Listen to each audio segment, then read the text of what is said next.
welcome to Kettlebell Elements number 1. The lovely Audrey is our fitness model today. We are going to begin with the prime squat. So go ahead and drop into the squat. And what we're trying to do is use the knees to drive out on the elbows, but the elbow or the knees to also push in on the elbows, creating that two-way tension. And then you can shift your weight side to side.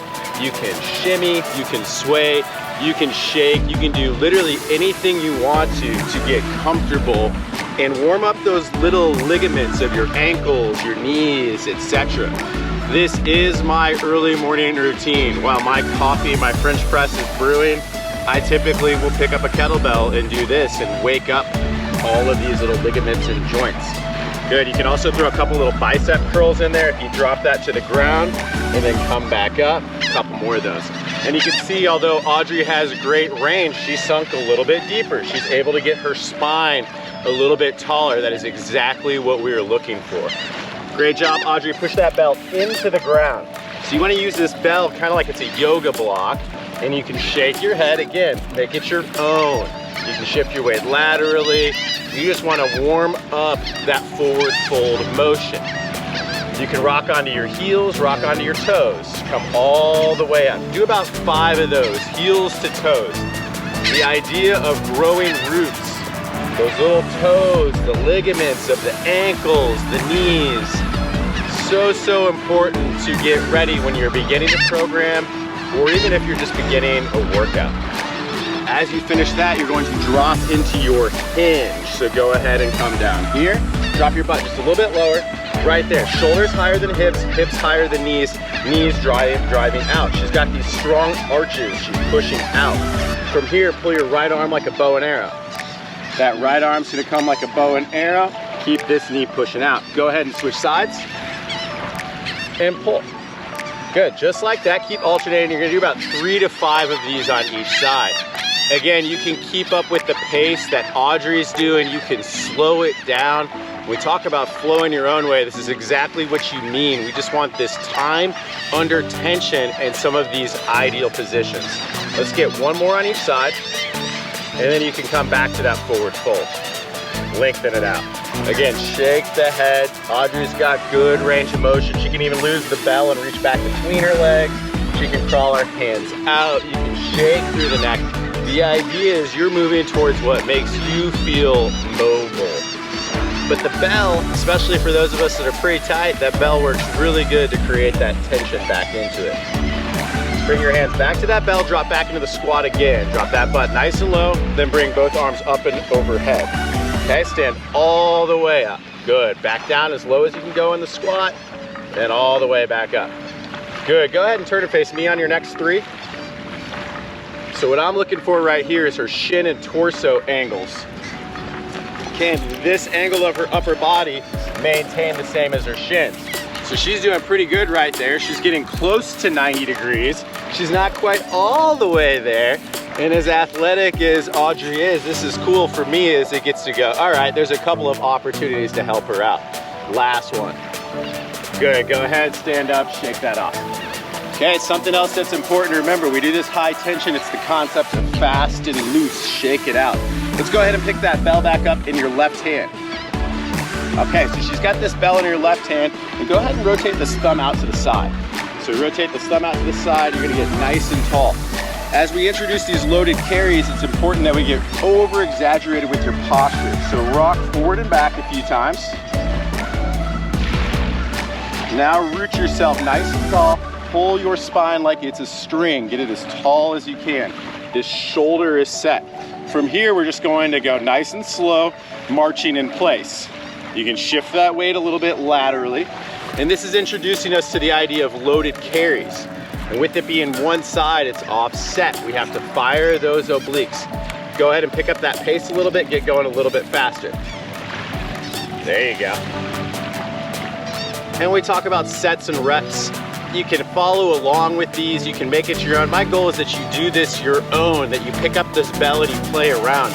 There isn't necessarily a right or wrong, it's more of a feeling, what's right for you. Good, about 5 more seconds, get that knee all the way up here, about waist high, try to get that foot flat to the ground too. 4, 3, 2, 1. Go ahead and switch into your right hand and go ahead and face me on this one. just so we can see those angles. Again, so how tall can she get the posture? Root it down, head is back, and again, begin that march nice and slow. Try to get that knee about waist high and that foot flat to the ground. Right? And it's a little bit of a balance thing, and that's exactly it. This program is all about building up stability. It's called elements because these are the foundations of what we're building for strength and stability. Go ahead and pick up that pace a little bit. There we go. Great job with that spinal angle and a little bit faster. 10 more seconds, nice and fast. Almost pushing back into the ground. 8, 7, 6, 5, 4, 3, 2, 1. Go ahead and grab the bull by the horns now, so you're going both of them this way. So when we grab it in here, this is called the goblet squat position. This is the same one we started those bull by the horns.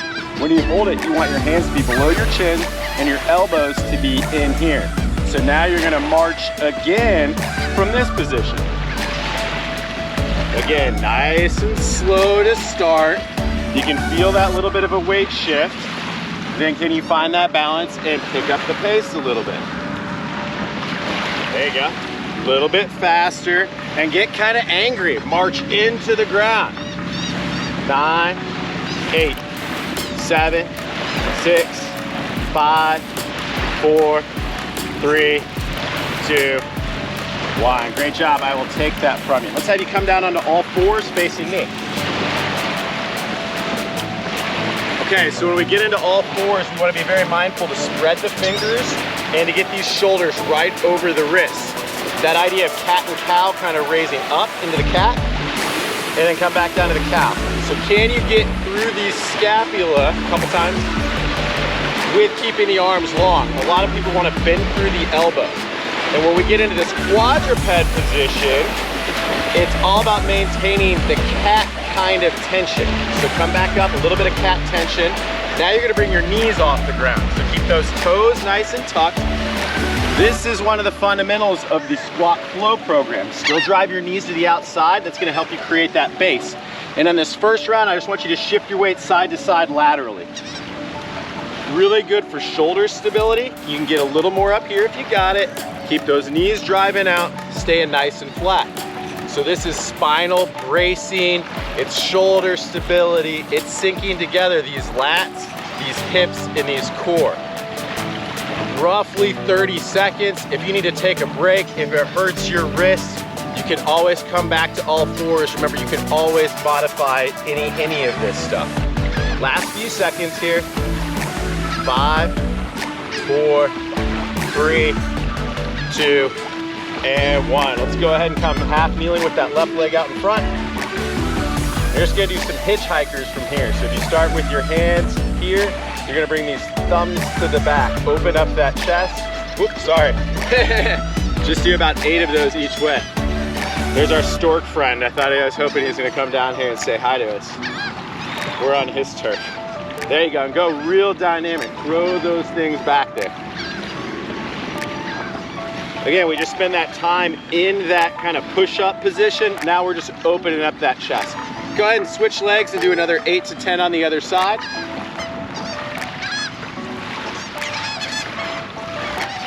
Good, throw them back there, stay nice and tall.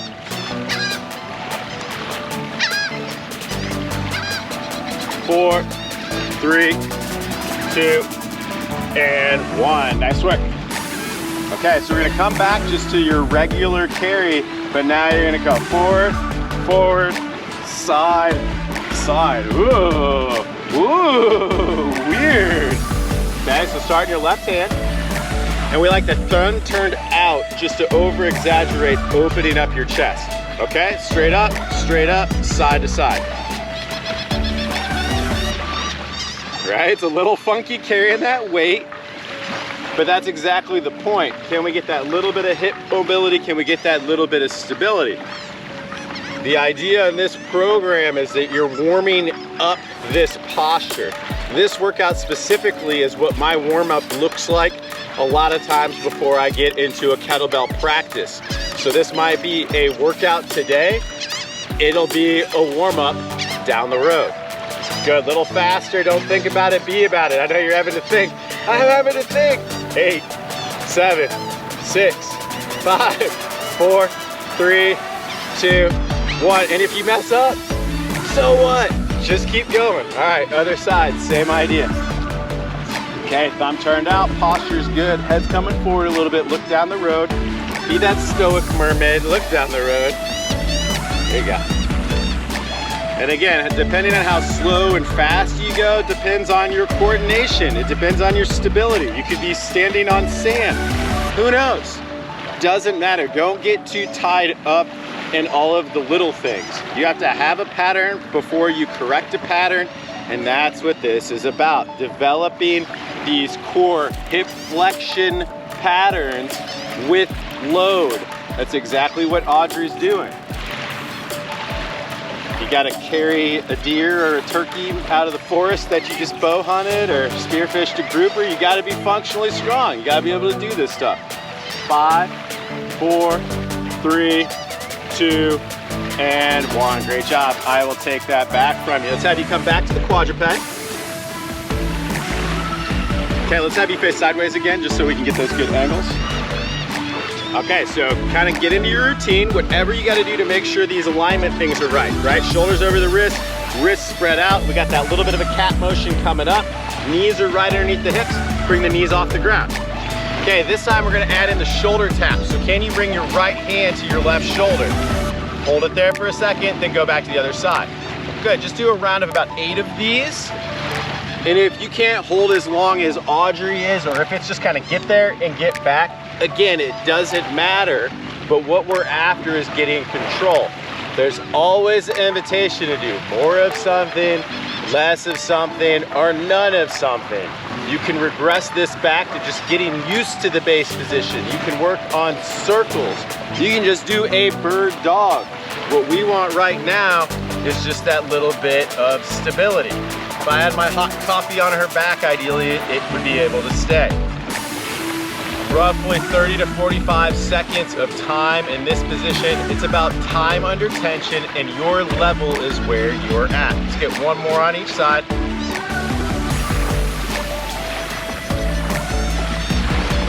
Let's go half kneeling, left leg out in front again.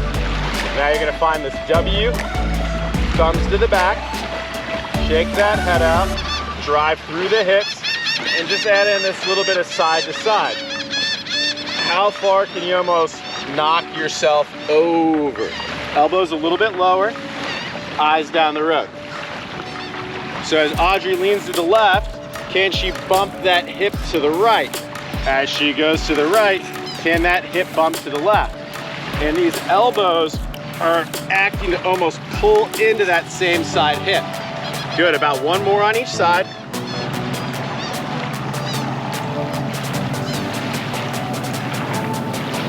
Nice, go ahead and switch. Same idea, about 4 or 5, and if you're feeling saucy, you can add a little arm reach in.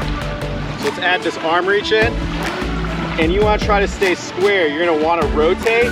We want you to stay square, so keep that going. And this is exactly what I mean when I say flow your own way, more of something, less of something, none of something. There typically will be a prescribed exercise, but there is a related or easier way to regress it, or there's always a way to progress it. If you know how to do something a little bit harder and you're ready for it, go for it. If you're brand new to this, make it easy. Just get into this half kneeling position and holding this can be enough. But if you do these exercises in this order, we're gonna build up your foundation. One more to each side. The other thing on load, today Audrey is using around a 20-pound kettlebell. We also have a 35-pound bell. We'll talk a little bit more about loads and how you choose it. So let's get one more round in. We're gonna go from the goblet squat. We're gonna do that same goofy pattern, but it's a little bit easier because the bell's not on one side. So we've got our hip marches again, side to side, starting slow. Big chest, eyes down the road is the thing I'm gonna pick on Audrey. Our heads are naturally wanting to come forward. Gravity is pulling us forward. Our body's main job is ground, reaction force, and resisting gravity. That's exactly what this exercise is. So speaking of ground reaction force, start thinking about pushing off the ground as you come up. Can you push into the ground? Get a little hop on it, make it athletic. There you go. It's kind of like a dynamic track drill too. And that left hip is tight. Good, we're rocking for about 10 more seconds. 9, 8, 7, 6, 5, 4, 3, 2, 1, right? The speed goes up, the coordination can get... Okay, we're almost there. Let's make our way back to quadruped one more time. Again, shoulders over the wrists, knees underneath hips. That little bit of idea with the engagement in that cat. Bring your knees off the ground, and you can stay with the shoulder taps. You can stay just holding, but this time we're gonna ask Audrey to raise her left leg as high as she can. Can she find hip extension? The knee is as high as her hip, her foot is flat to the ground, this stays flat. Switch sides. So this is hip extension. If you can do this, awesome. You might not be able to hold it as long as Audrey has. You're gonna wanna bend your elbows, you're gonna wanna shift, you're going to want to compensate. I would rather have you get that nice flat back and get there for a second, okay? Try it and work your way to it. That's the beauty of this workout too. This right now might be a workout, it might be challenging. This eventually is gonna be your warm-up, and you can come back and you can see how strong you've gotten and how much you've tied your lats, your abs, and your glutes together. You have 2 more on each side, Audrey. We'll stretch out those shoulders and hips a little bit, and we will call workout 1 of kettlebell elements a wrap.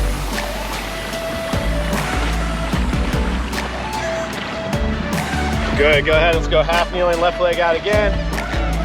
You're gonna bring that right hand across to the left knee, and you're just gonna look back over this left hand.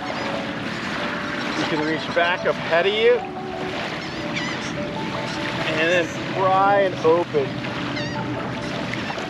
Do a couple of those little reaches just to give us some range. Reach, reach, reach. Tension, tension, tension. Head, head, head. There you go. Keep going. Again, even superheroes are tight, and everybody is tight in this. As much as we sit, as much as we look at phone and our computers, modern problems are real. Hold this one. Go ahead and hang out. Get as pretty as you can. Big chest. Tension. This hand is pushing into the knee is pushing into the hand. Breathe. Literally try to breathe into those gills of your side. One more breath and go ahead and switch sides. Comes the sun. Good, right? So just that little bit. And your head coming back just a little bit. Good, reach back forward again. And pull it back. So really it's about 2 or 3 of those, what we call a dynamic range. We're gonna move through the whole range. That's gonna help us warm up. It's gonna help us get the stability, and we can kind of feel where we're compensating. Where are we leaking force? We want you to have this kinesthetic awareness. Now we're gonna hold, really exaggerate that hip drive. Eyes continuing to look back. Look back at that rising sun. Breathe, breathe, breathe. 5, 4, 3, 2, and 1. Kettlebell elements. We did it. 1,